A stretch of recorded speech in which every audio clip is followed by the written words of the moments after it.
Everyone was talking about the catcher market today, which really still hasn't been moving. We're going to talk about some catchers. We are going to talk about some of the news of the day. We are going to be focused in on what the word has been on today's episode of Locked On Guardians. You are Locked On Guardians, your daily podcast on the Cleveland Guardians, part of the Locked On Podcast Network, your team every day.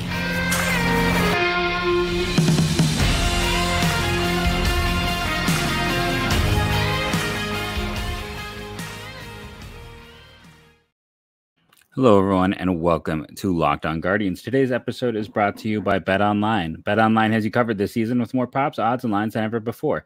BetOnline when the game starts.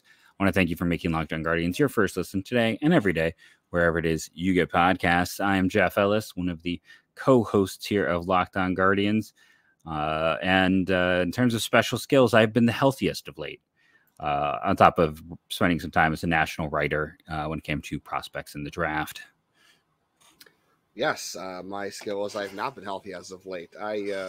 Not that I want to tell anybody what to do, but let me just tell you that I was scheduled to get a flu shot back in October, and the place I scheduled at didn't take my insurance, and I never rescheduled it. So it was my own fault, my own doing. So don't be an idiot like me. That's my advice. I'm Justin Latta. My advice is I'm an idiot. Don't be one. My advice is see how much money the Mets will pay you to be you. We can take a look at just some fun, quick things. Brandon Nimmo, I said, was going to get $20 million plus a year. He got it. I don't think I thought he'd get an 8-year contract, but I was not surprisingly shocked by what Nimmo got, because this market for outfielders is rough stuff. After Judge, it's Nimmo. After him, and also I know people get mad at Keith Law, but I kind of agree with him on the take of Boston signing an outfielder. The bat translations from Japan have not been good for power. Like, power has not seemed to translate across leagues. Contact rates do. I'd be nervous about signing someone who's, had some injury histories. I for $100 million. Like, I'm just going to, but that's your number 3 outfielder is someone who's unproven. You're hoping he's going to be more Godzilla than Kaz Matsui. It's not always assured. You're hoping it's not, Byung-Hyun Park versus Jo Hong Kang. I can keep going. Like, it's a risk, and it's $100 million risk. So I saw someone being mad that the Guardians didn't consider. I don't think the Guardians need an outfielder. Hot Take City coming in. They don't need Bryan Reynolds. I get almost as many Bryan Reynolds questions as Sean Murphy questions. And people are like, you believe in Oscar Gonzalez? And if you listen to the show, no, I don't necessarily think Oscar Gonzalez is going to succeed next year the way he did this year. I don't think he's going to be a 3-win player, which is what his data from last year would have gotten him to. But guess what? If he fails, you got Brennan. Guess what? If he fails, you got Valera. Guess what? If you can just keep going. John Kenzie Noel has had some time in the outfield. It is not. They have 2 spots locked down, and then the third one will be figured out. So can I just go ahead and say, if you're asking me about Bryan Reynolds, the answer is no. And you don't want to pay the high cost. Well, everyone's going to say, oh, they should bench Miles Straw. And I don't know why I have to keep telling people. I know this isn't fantasy baseball. You can't just bench. Like, yeah, Miles Straw is not making a ton of money. He's making, $5 million a year? That's not a lot. Which is a ton for this team. Let's be honest, though. Yeah. For a team with a $90 million payroll. Yeah, it's a percentage. Is it so much that you can't make him a 4th outfielder? It's not, considering you could probably run out, you could run out Will Brennan and have Oscar Gonzalez in right field. But that's exactly why you don't need Bryan Reynolds, because you could put Will Brennan in center, and you can run Oscar Gonzalez in right field, and you could do other things. Yeah. Also, I'm sorry. I know people want to bench Miles Straw, but it's just not happening. They value the defense. The bat is going to bounce back a little bit better. He's not going to be an above average hitter. He's going to be near league average, close to it. He's not going to be as bad as he was last year. It is December 8th, 2022. I will eat my words on. I hope we're still doing this podcast on December 8th, 2023. But if we are, you can bring this up. If he ends up not being close to league average next year, offensively, then I'll eat my words. Yeah, I mean, all the data shows a guy who is unlucky. And on top of that, like, he is a huge guy in that clubhouse. He is well loved. He is friends with everyone, and he is an elite defender. He is Omar Vizquel of center fielders. Go back to the early years of Omar Vizquel, and we're not going to get into any of the off the field stuff. I just mean in terms of hit to defense ratio, they are very similar. So yeah, Straw's going to be there to stay. I agree with you. Bryan Reynolds, he's just not a need, and the high cost for a guy who's and a guy who's maybe showing decline. Like last year, there's some signs of decline. Like, you don't want this to be a Jason Bay situation, right? Where like, look what happened to Jason Bay when he left. Like, that's what I remember. I feel like Jason Bay had one good year after he was traded out to, was it San Diego? Did they get Giles then Bay? Did they get both of the outfielders? He wasn't good in Boston, and he wasn't good in Seattle. So it had to be San Diego, because I know he went to Boston. He was pretty bad. Man, I remember how many years. No, with Jason Bay might have been the return for Brian Giles. Yeah, that was it. Brian Giles went to San Diego and Pitts. No, because Brian Giles was that's what it was. He came in the Brian Giles deal. That's where I get confused. And then he went to Boston as a 3-team deal. Oh yeah, and he was bad there. He was bad. Yeah. Everybody thought with the Green Monster. No, because so when Pittsburgh traded Giles to San Diego, they got Jason Bay in return. Oh, from San Diego? And then he was about the same age, by the way. He was when he went from Pittsburgh to Boston. That year was his age 29 year. And, he was decent that year. And that first year in Boston, age 30, he was great. He was an all-star. He was a silver slugger. Okay. And then after that, the next from age 31, 32, 33, 34, not so much. It was a fall apart. Not to say that they're even really that similar of players. There is some ground, but yeah, I think people like the idea of Reynolds because he's been someone we've talked about forever. But this team needs a catcher. They don't need another outfielder. It's just a situation, and we're gonna talk about those catchers in segment 2. The name of the day. I don't think it was Sean Murphy. I think it was Mike Zunino came up the most today for me. So we're going to talk about Zunino, clear up some misconceptions, because anyone who's like, he's Austin Hedges, it's like, no, it's no. And no, it's not even close. Like, these are very different guys, very different. The average of Mike Zunino is the peak of Austin Hedges. I'll just give you that tag before we go into our first break here on the show. And that break is, listen, I have kids. You're not supposed to have a favorite amongst your kids, and I don't, though there are times where they try me. I'm not going to lie. But when sponsors come, I'm not supposed to have a favorite, but I do. It's Built Bar. You've heard me talk about them. The last order I got from Built Bar was their maple Built bars that kind of taste like a maple donut. I've had my students occasionally will not have lunch, so I give them one of those. They love them. And right now you got to try some of their new specialty flavors. They have a cookie dough topper, a coconut brownie topper, and a coconut brownie bar. They also have a white chocolate peppermint granola. I like their granolas personally. I am a big fan. That is one of my all-time favorite bars. And I like their peppermint. That peppermint that they do at Christmas time is another bar that I've really enjoyed over the years. And they have a candy cane brownie puff. I might have to order that one if I'm being honest.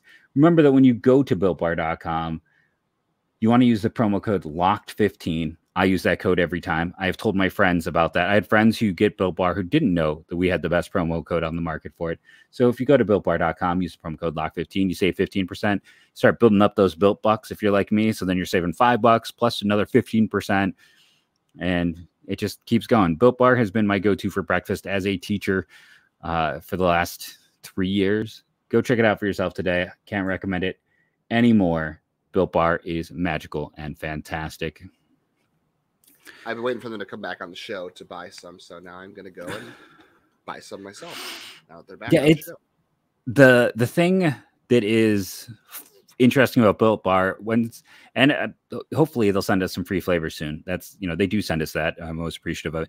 I'm always curious to hear what people like. I always talk about the fact that I'm not a big fan of their berry ones, but like those are Sully's favorites and things like that, that it is just totally different tastes, different strokes for different folks, right? Speaking of different strokes, let's talk about these catchers. And I let off before, so if you don't mind, I'm going to do one of my rants here. And I got a lot of people today talking about this idea that if you're going to get Zunino, you might as well get Hedges because they're the same guy. Look at their batting average. And it's okay. If you want to tell me don't go for Zunino because he had thoracic outlet surgery or thoracic outlet syndrome, that's one thing. That is, I was trying to find data on this, and I did find actually it was a limited study, but like a academic study, like a full-on research study that found that most pitchers who went through and had this ordeal actually had the same length of careers, and that it did not have a noticeable effect on careers and or outcomes. But there's not a lot of hitters who have had it. At the same time, while catching is a physically demanding position, I would think on that thoracic area, there'd be more stress for pitching than hitting. So I think it's less of a big deal. I also, all the reports were very positive. Everyone, expected him to be fully ready to go by now. Like, I think he is probably would be able to do a showcase for a team to kind of prove he can step up. Mike Zunino, in his career, has 2 seasons over 4 WAR, 3 seasons over 3 WAR, 5 seasons over 2 WAR. His career runs created plus, that weighted runs created plus we talk about, WAR being, I think I mentioned on yesterday's show, being a total accumulation of your value. Runs created plus, and 100 is average. His is 88 for his career. And I know you're thinking that's 88. How good is that? The best Austin Hedges ever had was a 90. Austin Hedges' second best season, a 69. His third best season, a 49. His career runs created plus is a 54. He is a pitcher. Like, there's no other way around it. He is, I love what he did in terms of like stuff, but even his defense started to have some declining rates. He is bad. Yeah, the defense. Did you have something? I just didn't want to. No, you're good. You can keep going if you really have more you want to run with. But yeah, he's. There's still a world if where you want to last year's. Go ahead. Well, there's still a world where they make a move for a catcher and bring Hedges. I'll do a little bit more here. I think we might have a little bit of a lag going on between us.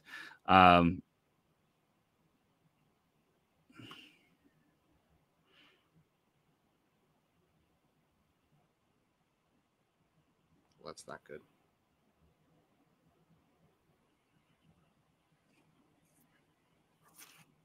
Yes. 100%. Uh-oh, I think I got you frozen. We'll see how this goes. Justin.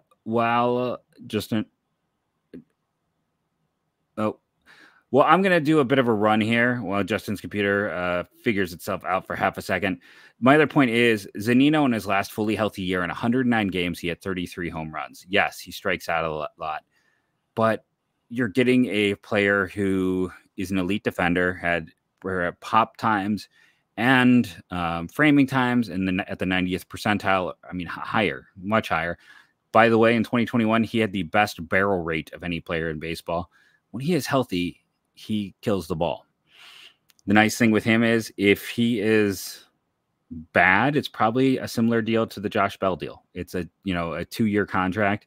And if he is utterly awesome, there's an outside chance that you would qualifying offer him as well, because catchers are valuable. So like if he just destroyed the ball, and if he's not, then he's a bridge guy who plays for the first half of the year and is that bridge to Naylor. Like, that's why he stands out. He is significantly higher ceiling than Austin Hedges. Austin Hedges' ceiling is to be the worst hitter in baseball. That is his ceiling and his floor. Like, that's just, he's the worst hitter in baseball. And again, I love the dude. I would have no problems with him coming back as a backup. I think he's a motivator. He's a teammate. He keeps things light. There's so many positives with Hedges, but he is honestly the worst hitter in baseball, and that is both ceiling and floor. Zunino, when he is on, he had a 134 runs created plus last year, a 134, or 2 years ago, I should say. I mean, that's better than Sean Murphy's last year. To give you an idea of where the ceiling can land, he can be, for this team, if he is healthy, a right-handed power bat, which is their number one need at their number one position while providing plus defense. He could also be a net negative. Like it's a risk, but it will be a relatively cheap risk. And go ahead, your thoughts on Zunino, and then we should probably mention Vasquez briefly. Well, just looking at 2021, he had 33 homers in 375 plate appearances. So he ran a whopping 30% home run to fly ball to home run rate. That's crazy. If you're signing Zunino, I mean, you're hoping he's obviously healthy, but he's going to hit the bottom of the lineup regardless. You're not putting Mike Zunino in the cleanup spot or in the 5th spot. You're putting him 8th. He'll hit where Austin Hedges did. But yeah, he hits the ball hard when he hits it. Hedges oftentimes did not hit the ball hard when he hit it. That's the biggest difference. You're going to get a ton of strikeouts, but as Cleveland has shown, the one thing they'll put up with strikeouts wise is if you're giving them superior defense. And Zunino in 2021, 94th percentile in framing, and pop time 89th percentile. Hedges is not in those areas anymore, unfortunately, defensively. I wonder if would you give Zunino kind of a pillow? You mentioned the Josh Bell contract. Would you also give Zunino a pillow contract, but would you do it where the second year is a vesting option? So if he has enough plate appearances or he hits enough of a certain stat, would you give him a second year based off of some sort of vesting option? Yeah, I would totally do something like that. I would consider a vesting option. They probably have more leverage. Yeah, I mean, they have leverage. I think you could it's Josh Bell. They didn't have the leverage for to do that. With Zunino, I think you could. And, you talked about the strikeout rate, and it's fair. Zunino's isn't great. It's in the 30s, but let's also not forget Hedges for most of his time in Cleveland was in the upper 20s. It's not like it's a massive change. It's like, yeah, he strikes out more, but he also actually can hit the ball out of the infield. Now, in fairness to Hedges, he always had good power. He just never couldn't connect on it. Yeah.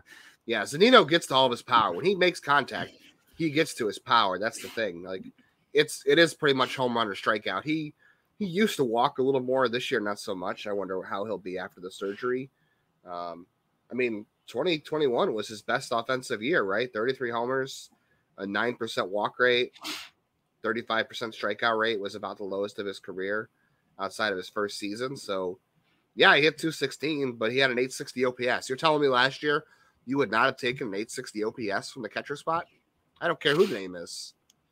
Yeah, and that's the thing. Like he's going to be the ceiling on him is why you're investing, and that it's not something that's going to hold you back, prevent you from Bo Naylor if Bo Naylor is playing well. And like honestly, Zunino, because he missed so much last year, probably you're only looking for 80 to 90 games. And that's why I think you're right. Probably a vesting option works, but you're also then, maybe trying to rest him if it works out. Again, my whole point is he's interesting. I can understand why it gets done. It was reported that he's going to sign soon, and the only two teams mentioned with him were Boston and Cleveland. And Boston's a mess. Boston's a mess. You can see why Cleveland would be of interest. I want to point out one other thing. The other name people keep bringing up to me is Christian Vasquez. Christian Vasquez won't sign with Cleveland. I just go ahead and state that. Christian Vasquez, maybe I'll eat my words on this. Maybe the market won't develop for him. He has stated, through intermediaries that he wants a multi-year deal and he wants to be the starter. He's not willing to go back to Houston because he doesn't want to split time with Martin Maldonado. Think he's going to come to Cleveland where he sees Bo Naylor breathing down his neck? No. Vasquez isn't going to come here. So when you're looking at next guy up, it's Narvaez, who has terrible pop times, or Zunino, who when healthy was elite pop, elite frame, elite power. Yeah, like I said, I think if the whole Murphy thing, and we'll touch on Murphy again, obviously, but if that doesn't come to fruition, I could see Hedges coming back as the backup and Zunino coming in, hopefully to start. I don't think there's a team out there that's going to give Hedges a starting job, so I think he'll come back here as a backup with Zunino, and it's insurance for both of them. Really, for both of them, they're going to need to bring in two catchers regardless. I know people are going to say, well, they have Valora or Mabrice Valora, but you're not bringing him in to compete for the backup job unless you absolutely have to. And I don't think Hedges will balk at coming back as a backup by any means anyway. So he was a backup in San Diego. He was a backup when he got to Cleveland. He became a starter by lack of anything else. That's true. When he got traded here, I mean, he had no choice when he got traded here, but he was the backup in San Diego at that time as well. He wasn't the starter anymore because of the offensive issues. This is the other thing too. Like people might want to bring up Roberto Perez. I have a feeling Roberto Perez is going to take a minor league deal and go to a team where he sees he has a chance to play if he makes it out of spring training.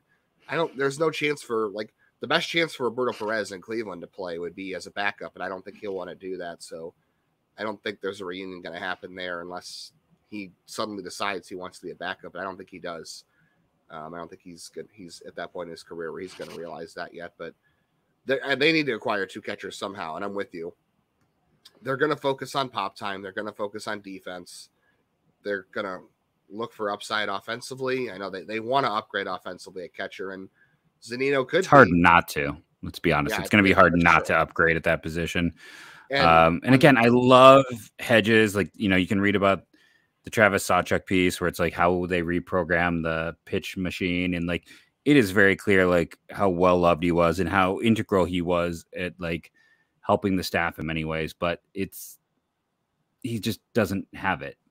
Like I said, if you sign him, you are getting the worst hitter in baseball, and you can't have that as a starter. Yeah, I like I said, I don't think there's any team out there that's going to guarantee him every day at bats. I think no matter where he signs, he'll be a backup, and that might as well be in Cleveland. Running back. And I think he can be. He's fantastic. I think he's great for that role. Like it maybe is it something like when they had him and Perez, and he made like $3 million as he was supposed to be the backup? Maybe something on that. Maybe he gets a little bit more money.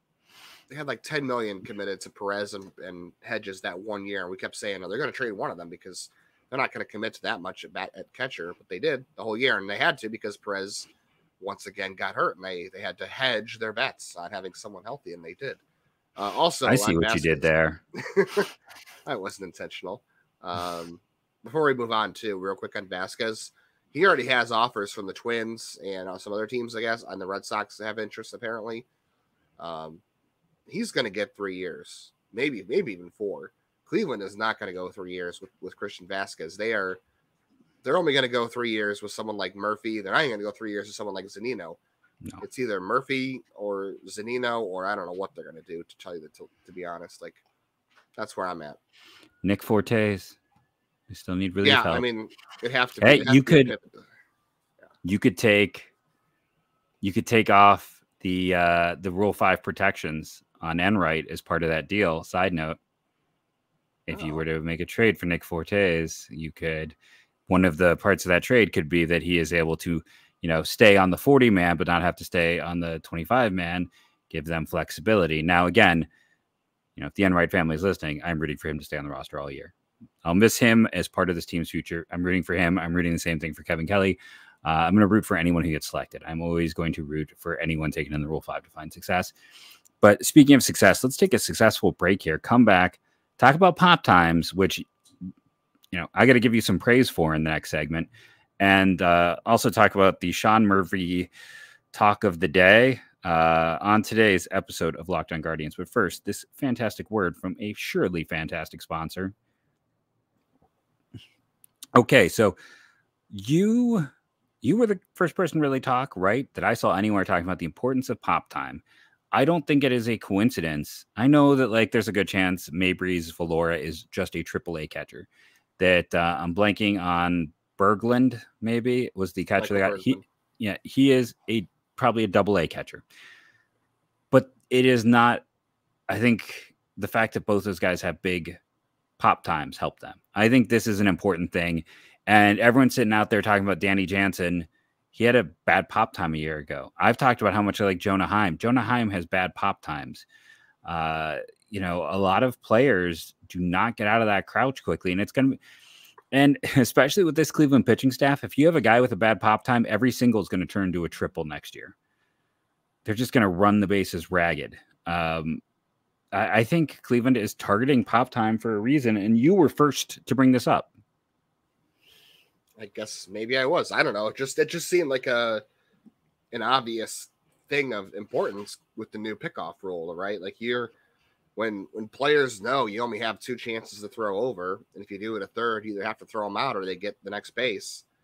That just seemed like an obvious thing to focus on among catchers. And Hedges last year was a 71st percentile, so that's not terrible, but he had a 1.94 last season. Compare that to Zunino in 2021, 1.93. So they're about the same. I don't know. Maybe that's not as big a deal as we think it is. Zunino's pop times somehow was in, I guess, well, that would have been by year. So let's see what Hedges was in 2021.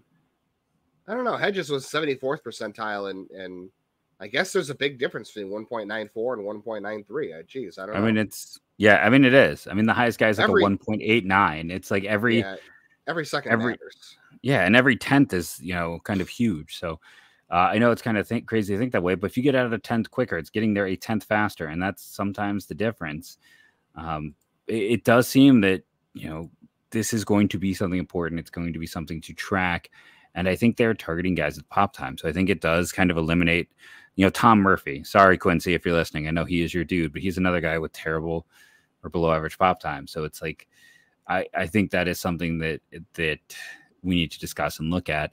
Speaking of, fantastic pop times, should we talk about was it Derek Gold who reported that the reason the Cardinals got out of the Sean Murphy sweepstakes was that Oakland's ask was Lars Nootbaar, who, if you listen to this very podcast, last year, but when he wasn't really a big name, I was advocating trading for Lars Nootbaar. Just point that out, throw it out there, because of the many outfielders in St. Louis' system and him being a bit buried.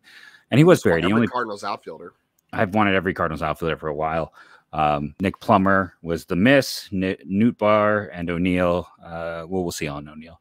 But Nootbaar, he only played in 108 games, and he had a 2.7 WAR, 130 runs created plus. He was awesome. Left-handed, some power. Brendan Donovan won the utility Gold Glove. Some people talk about him winning the second base Gold Glove. No, I believe he was the utility Gold Glove winner. The first rookie Gold Glove winner in a long time. But he was also worth 2.7 WAR, but in about 130 games, closer to about an average starter's load. So that's 5.4 WAR there. That is more value than Murphy provided. And they wanted Gordan Graceffo, I'm probably saying his name wrong, who prospect-wise is the equivalent of Tanner Bybee in terms of like top 100 ranks. He's a power arm in the upper minors. Numbers are nowhere good as Bybee in terms of performance last year, but is a very well-regarded arm. That is insanity, if that is true. If you are Oakland and you're asking, I mean, let's go back to like Clevenger. Clevenger was 2 years of team control on an ace-level pitcher at the time. Josh Naylor was a stressed asset who had yet to perform in the big leagues, given 3 years of opportunities. Cal Quantrill was in the middle of a second year of opportunities, have been moved to the pen because of lack of success. Austin Hedges was their backup, and an expensive backup who might have been more of a somewhat throw into balanced salary. And then you had your prospects. You had Cantillo, who was an A-ball, but interesting. Arias, who had only performed in A-ball, but was very interesting. And Owen Miller, who had been up to Double-A, but was not even a top 10 prospect.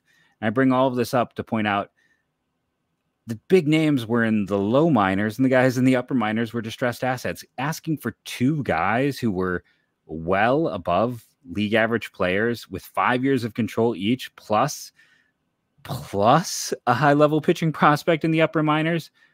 I struggle to think like you'd have to be trading someone like Ronald Acuna with his really team-friendly contract to get something like that anymore. That is just crazy. Derek Gould, and this is not to disparage them.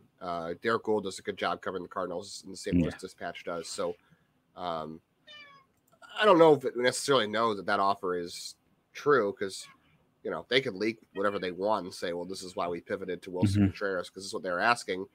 That could have been whatever they decided to say. That, would they lie? I don't know. Could they? I'm sure that's whatever the Cardinals told him. That's why he reported, or whatever his source told him. But no guarantee that was true. And I saw that last night. I took a bunch of NyQuil because I've been sick all week, and I woke up randomly and I saw that on my phone. I saw that after the Xander Bogaerts signing, so I was a little wired after that because that was wild. And I tweeted, maybe influence of some NyQuil, that would be the equivalent of like Steven Kwan, Andres Gimenez, and Tanner Bybee. I might have been a little bit off on the two big leaguers. Maybe that was like Steven Kwan and more like I thought Freeman. Yeah, I might have been a little bit off there. Because Kwan is more valuable than Nootbaar, but Freeman is less valuable than Donovan, and then Bybee is your middle guy. Yeah, I was a little bit off there, and you never want to take those things too seriously. I tweeted that because I was like, look, this isn't the offer, and there's never a 1-to-1 correlation, because go back and look at what the trade rumors were for Todd Frazier for Cleveland. It was supposedly Cody Allen, Danny Salazar, and Bradley Zimmer, and they wound up with Jose Peraza and Scott Schebler, and that was terrible. So those two things didn't add up, but maybe that was who they thought they liked the most from Cleveland, and that's who they liked the most from the Dodgers. And sometimes that happens. Sometimes these teams see players differently from certain teams. That's why they haven't matched up on a trade quite yet. But either way, that equivalent, it doesn't make sense for the Cardinals to make that trade. It wouldn't make sense for the Guardians to make that trade, which is why the Cardinals ultimately signed Wilson Contreras. But it does go along with them saying, we're looking for talent that can impact the major league roster in 2023. Well, Oscar Gonzalez, who I don't know that Cleveland really wants to trade. Maybe we'll see. They supposedly have not wanted to include Valera, and that my personal thought is I would include him, but that's not really the point here. But Tyler Freeman, Gabriel Arias, who knows how Oakland feels about those guys, but those guys should be on a major league roster in 2023. And, there are guys that Cleveland can give them that can make an impact on the 2023 roster for Oakland. But I just fail to see why they want guys that can play this year for them. Like a George Valera makes sense because he could make his debut this year, and you've got 6 years of team control with him.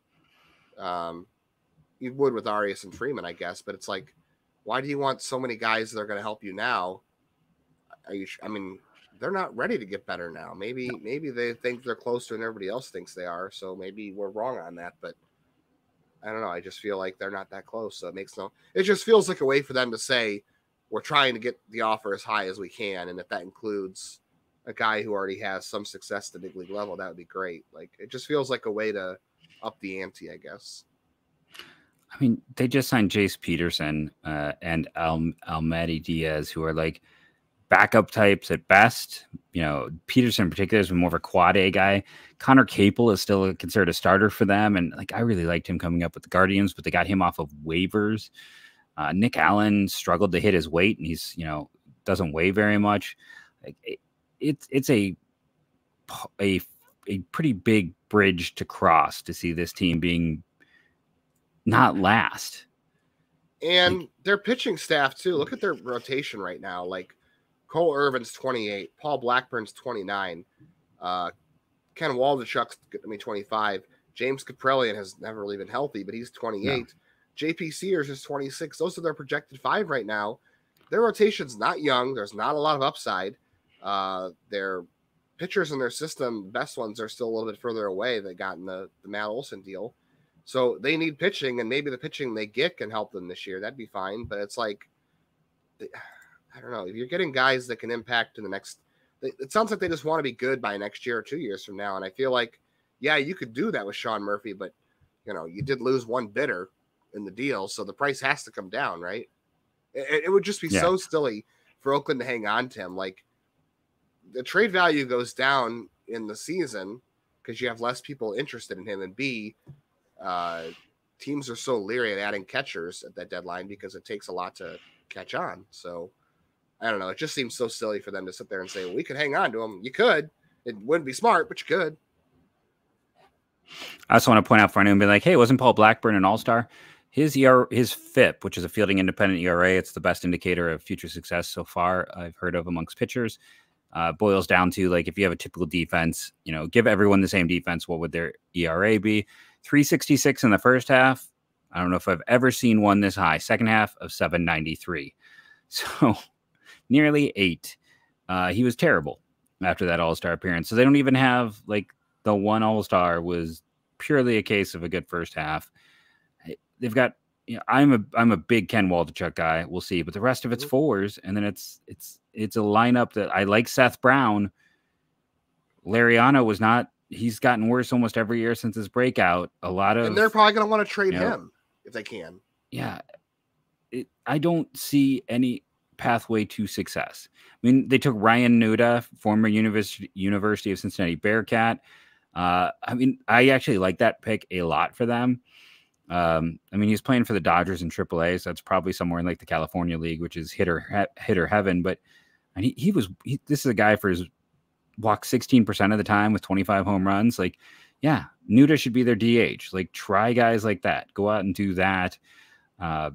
See if they can find another Mark Kaneha. And, Jace Peterson was our 2 WAR a year ago, mostly defensively. Fine, we let him play every day. But this is not a team that, they're not a team that's getting better. Like, this is a team that is going to be about the same as a year ago, if not worse. I would be shocked to see them hit 80 wins. Absolutely shocked. So, yeah, we'll see what happens. More and more, though, I think.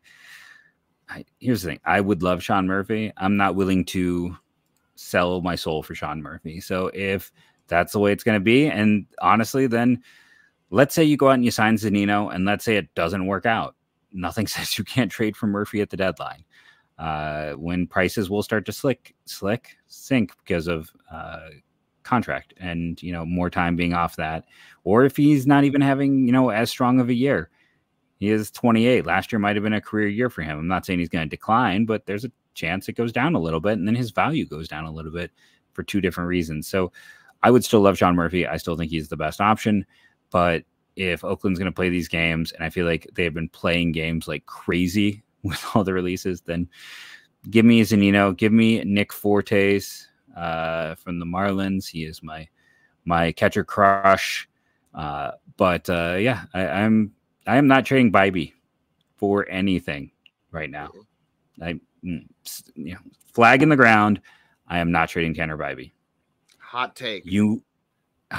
For anyone, because he came here, he bought into the system and saw massive improvement across the board, dominated every level. And that is the guys you want to keep, where your coaching is already paying off that quickly. Who knows what can be found more with him. So that is the big 3 go nowhere if I'm running this team, but I am not. And I don't want to get yelled at for another long show, though I'm sure I will. So let's close it here. Do you have any more thoughts, or should we just do our adieus? I want to thank you all for listening, rating, and reviewing. Downloading it helps. Remember to favorite, like, hit the bell, and subscribe. We're up to 1,050 subscribers. We have gained nearly 200 in the last month. Our monetization just went through today. That was very exciting to see. So thank you all out there who have been a part of this channel's growth. We appreciate and love you all from right here. And we'll end it the way we always do. Go, Guardians, go.